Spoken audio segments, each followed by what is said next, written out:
Инспиративен и суштински наслов што задира во сршта на сликарските постулати на младата ликовна уметница Славица Танеска. Потрагите на разлевањето. Акварели се во прашање. 30 на слики. Навистина размислував што е она што ќе ги обедини сите овие слики. И да, тоа е она моја техника која што најдобро можам да кажам дека во моментов ја владам и најмногу ја сакам, а тоа е акварелот. И она разлевање што го прави акварелот. Самата изложба ќе видите дека тоа е тоа што всушност ја спојува, иако навидум во моменти изгледа разнорадна, бидејќи самиот мој израз се движи. Од абстрактен, полуфигуративен до на крај стигнуваме до чисти фигурации каде што представувам портрети. Потрагите на разлевањето е изложба во која одблиску може да се види ликовното созревање на Танеска. Се прелеваат формите низ бои во прекрасни абстракции. Оваа изложба всушност е некакво одделување на новата Славица Танеска од претходната. Баш одделување на новата. Ова можам да кажам дека е прва изложба после моето магистрирање. Меѓутоа, не ми е прва во животот. Е моја 8 самостојна изложба, која што одлучив да ја направам на еден многу значаен ден за мене. Тоа 26. октомври ја правев ова изложба, е мојот роден ден.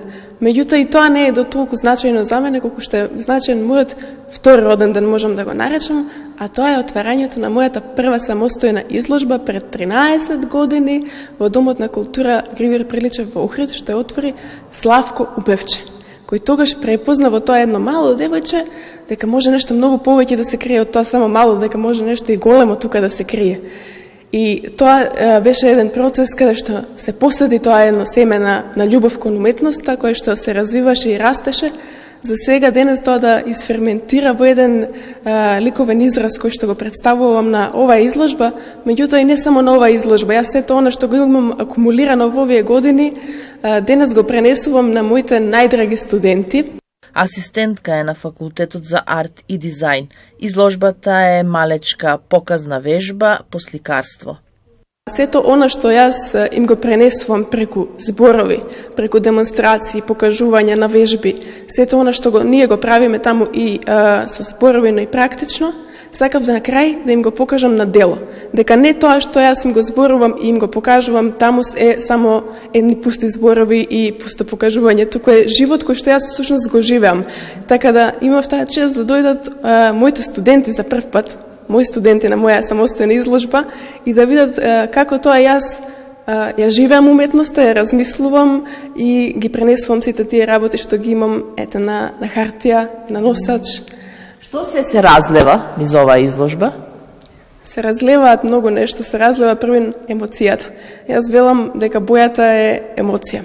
А овдека е таа емоција разлеана во многу теми, како што спомнав, и на повеќе начини.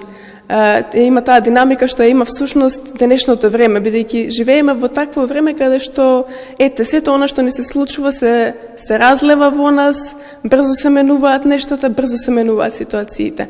И уметноста секогаш сметам дека треба да биде отсликување на времето во кое што живееме. Така да ова разлевање и овие емоции се всушност времето што јас го живеам, односно сите ние современици. Изложбата Потрагите на разлевањето е во Кора.